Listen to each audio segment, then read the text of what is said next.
지에서 17장 암흑과 불기둥. 당신의 판결들은 위대하고 설명하기 어렵습니다. 그래서 가르침을 받아들이지 않은 영혼들이 빗나간 것입니다. 저 무도한 자들은 자기들이 거룩한 민족을 찾고 있다고 여겼지만 저들 자신이 암흑의 포로요 긴 밤의 제수로서 영원한 섭리에서 추방된 채 자기 집 지붕 밑에 갇혔습니다.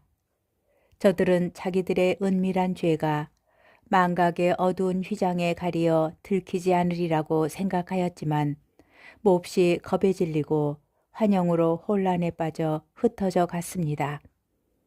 저들을 보호해 주던 구석진 곳도 더 이상 그들을 공포에서 지켜주지 못하였습니다. 사방에서는 무서운 소리가 들려오는데 침울한 얼굴을 한 음침한 유령들까지 나타났습니다. 어떠한 불도 빛을 내기에 충분한 힘이 없었고 밝게 빛나던 별빛도 그 끔찍한 밤을 밝힐 수 없었습니다. 저절로 타오르는 무시무시한 불덩어리만 저들을 내리비쳤는데 그 광경이 사라지자 저들은 공포에 떨며 방금 본 것을 더 불길한 것으로 여겼습니다. 마술의 속임수도 소용이 없고 저들이 뽐내던 예지도 창피스럽게 면박만 받았습니다. 병든 영혼에게서 공포와 불안을 몰아내주겠다고 약속하던 자들 자신이 우스꽝스러운 공포에 시달려야 했습니다.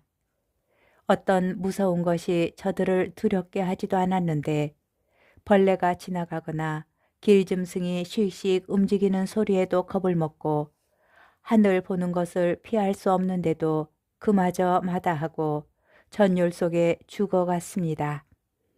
악이란 비열한 것으로서 제 입으로 자신을 단죄하고 양심의 가책을 받아 늘 어려움을 더해가기만 합니다.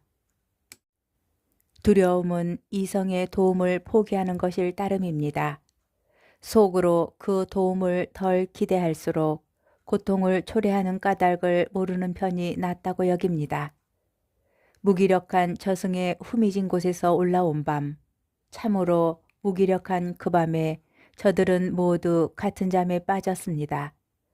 예기치 않던 공포가 갑자기 저들에게 들이닥쳐 때로는 기괴한 유령들에게 쫓기고 때로는 영혼의 자포자기로 몸이 마비되었습니다.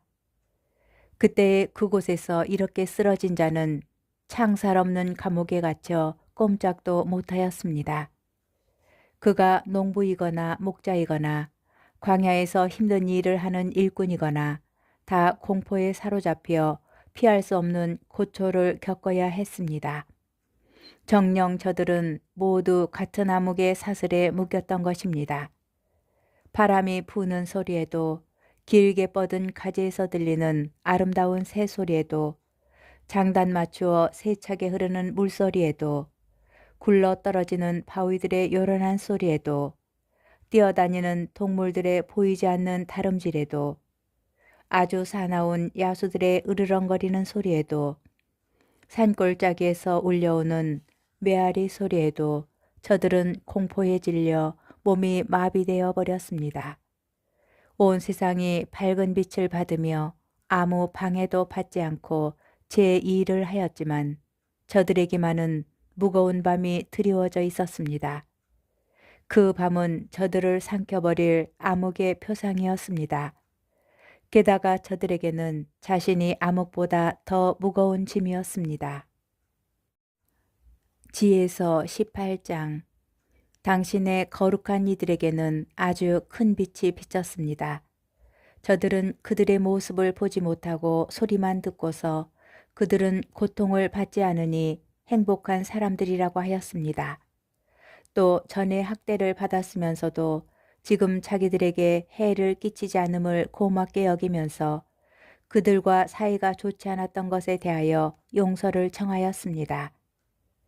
당신께서는 그들에게 암흑 대신에 타오르는 불기둥을 전혀 모르는 여행길의 인도자로 영광스러운 이주길에 해롭지 않은 태양으로 주셨습니다. 그러나 저들은 빛을 빼앗기고 암흑 속에 갇혀 마땅한 자들로 율법이 지는 불멸의 빛을 세상에 전해줄 당신의 자녀들을 붙잡아 두었던 자들입니다. 맏아들들의 죽음과 광야에서의 죽음, 저들이 거룩한 이들의 아기들을 죽이려고 하였을 때 아이 하나만 버려졌다가 살아남았습니다. 그래서 당신께서는 저들을 벌하시려고 저들의 수많은 아이를 없애시고 저들까지도 다 함께 거센 물로 파멸시키셨습니다. 그 밤이 저희 조상들에게는 벌써 예고되었으니 그들이 어떠한 맹세들을 믿어야 하는지 확실히 알고 용기를 가지게 하시려는 것이었습니다. 그리하여 당신의 백성은 의인들의 구원과 원수들의 파멸을 기대하였습니다. 과연 당신께서는 저들의 적들을 처벌하신 그 방법으로 저희를 당신께 부르시고 영광스럽게 해주셨습니다. 선인들의 거룩한 자녀들은 몰래 희생제물을 바치고 한 마음으로 하느님의 법에 동의하였습니다. 그 법은 거룩한 이들이 하는 것을 다 같이 성공도 위엄도 함께 나눈다는 것입니다. 그리고 그때에 벌써 조상들의 찬미가들을 불렀습니다. 다른 쪽에서는 귀에 거슬리는 원수들의 절규가 메아리치고 자식을 잃고 통곡하는 애처로운 소리가 울려 퍼졌습니다. 저들은 종이건 주인이건 같은 징벌을 받고 평민이건 임금이건 같은 고통을 받았으며 모두 같은 모양으로 죽어 죽음을 헤아릴 수조차 없었습니다. 기중하기 짝이 없는 저들의 소생들이 한순간에 죽임을 당하여 그들을 묻어줄 산 사람조차 충분하지 않았습니다. 저들은 요술의 마음을 빼앗겨 아무것도 믿지 않았지만 자기들의 맏아들들이 죽은 것을 보고 그 백성이 하느님의 자녀들임을 인정하였습니다. 부드러운 정적이 만물을 뒤덮고 시간은 흘러 한밤중이 되었을 때 당신의 전능한 말씀이 하늘의 왕좌에서 사나운 전사처럼 멸망의 한가운데로 뛰어내렸습니다. 그는 당신의 단호한 명령을 날카로운 칼처럼 차고 우뚝 서서 만물을 죽음으로 가득 채웠습니다. 그가 땅 위에 서니 하늘까지 닿았습니다. 그러자 곧바로 무서운 꿈속에서 환상들이 나타나 저들을 혼란에 빠뜨리고 예기치 않던 공포가 저들을 덮쳤습니다. 저들은 반죽음 상태로 여기저기 쓰러진 채 왜 그렇게 죽어가는지 알게 되었습니다. 저들을 불안하게 한 그 꿈이 저들에게 앞일을 예고하여 저들이 그토록 고통을 받는 이유도 모르는 채 파멸하지 않게 한 것입니다. 의인들도 죽음을 겪었습니다. 광야에서 많은 이가 재난을 당하였습니다. 그러나 진노가 오래가지는 않았습니다. 흠없는 사람 하나가 그들을 보호하는 투사로 뛰어들어 자기 직무의 방패, 곧 기도와 속죄의 분향을 들고 나왔습니다. 그는 그 분노에 맞서서 재앙의 끝을 내고 자기가 당신의 종임을 드러내었습니다. 그가 그 격분을 이겨낸 것은 육체의 힘도 아니고 무기들의 효력도 아니었습니다. 조상들에게 주어진 맹세와 계약을 상기시키면서 말씀으로 징벌자를 누그러뜨렸습니다. 사람들이 쓰러져 주검들이 이미 무더기로 쌓였을 때 그가 그 가운데에서 서서 경로를 멈추게 하고 산이들에게 가는 길을 차단해 버렸습니다. 발까지 닿는 그의 옷에는 온 우주가 그려져 있고 넋줄로 박은 보석에는 조상들의 영광스러운 이름이, 그의 머리쓰개에는 당신의 위대함이 새겨져 있었습니다. 그것들을 보고 파괴자는 물러서면서 그것들을 두려워까지 하였습니다. 의인들은 진노를 겪어보는 것만으로도 충분하였던 것입니다. 지에서 19장 두 민족이 바다에서 겪은 파멸과 구원. 그러나 악인들에게는 무자비한 분노가 끝까지 덮쳤습니다. 저들이 앞으로 어떻게 할지 하느님께서는 미리 아셨기 때문입니다. 저들이 당신의 백성에게 떠나라고 허락하여 서둘러 내보내고 나서는 마음을 바꾸어 그들을 뒤쫓으리라는 것을 아셨던 것입니다. 저들은 한창 애도하다가 죽은 이들의 무덤에서 통곡하다가 또 다른 미련한 결정을 짓고서 간청을 하며 쫓아보낸 그들을 도망자인 양 뒤쫓아 나섰습니다.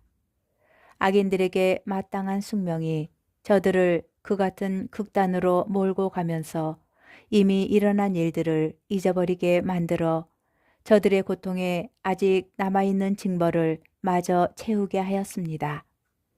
그리하여 당신의 백성은 경이로운 여행길을 체험하는 동안 저들은 이상한 죽음을 맞게 하였습니다. 당신의 명령에 따라 온 피조물의 본성이 저마다 새롭게 형성되어 당신의 자녀들이 해를 입지 않고 보호를 받았던 것입니다.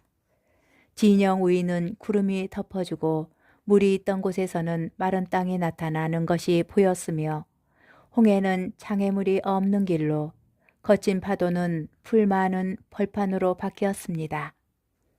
당신 손길의 보호를 받는 이들은 그 놀라운 기적을 보고 온 민족이 그곳을 건너갔습니다. 그들은 풀을 뜯는 말들 같았습니다. 또 어린 양들처럼 이리저리 뛰면서 주님, 자기들을 구해내신 당신을 찬양하였습니다. 그들은 나그네 살이 때에 겪은 일들을 생각하였습니다. 땅이 동물들을 내는 대신에 어떻게 모기들을 내놓았는지, 강이 물고기 대신에 어떻게 수많은 개구리를 뱉어내었는지 다시 생각하였습니다. 그 뒤 그들은 욕심에 이끌려 맛난 음식을 청하였을 때 새로운 종류의 새도 보았습니다. 그들을 격려하기 위하여 바다에서 메추라기들이 올라온 것입니다. 맹렬한 번개로 징조가 주어진 뒤에야 죄인들에게 징벌이 내렸습니다. 저들은 자기들이 저지른 악행에 따라 응분의 고통을 받았습니다. 저들이 이방인들을 지독하게 미워하였기 때문입니다. 다른 자들은 자기들에게 온 낯선 이들을 받아들이지 않았지만 저들은 자기들의 은인인 이방인들을 종으로 삼았습니다. 그뿐만이 아닙니다. 다른 자들도 이국인들을 적개심으로 대한 탓에 심판을 받게 될 것입니다.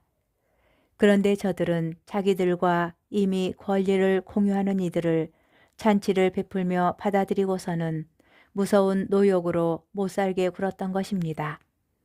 그리하여 의인의 문 곁에서 다른 자들이 겪은 것처럼 저들도 벌을 받아 눈이 멀게 되었습니다. 짙은 암흑이 사방을 에워싸자 저들은 모두 제 집 문마저 더듬어 찾아야 했습니다. 이집트 탈출과 자연, 이렇게 자연의 근본 요소들 사이에 변화가 일어났습니다. 수금을 뜯을 때의 소리는 늘 같으면서도 음률의 성격이 음표에 따라 바뀌는 것이나 마찬가지입니다. 이는 과거에 일어난 일들을 보면 명확히 이해할 수 있습니다. 실제로 육지 동물들이 수중 동물로 변하고 헤엄치는 동물들이 무트로 자리를 옮겼습니다. 불은 물속에서 제 힘을 더 드러내고 물은 불을 끄는 제 본성마저 잊어버렸습니다. 불꽃은 또 반대로 그 속에서 걸어다니는 약한 동물들의 몸을 태우지도 않고 얼음처럼 쉬 녹는 성질의 천상 음식을 녹이지도 않았습니다. 마무리 찬송. 주님, 당신께서는 모든 일에서 당신 백성을 들어 높이시고 영광스럽게 해주셨으며 언제 어디에서나 그들을 도와주시는 일을 소홀히 하지 않으셨습니다.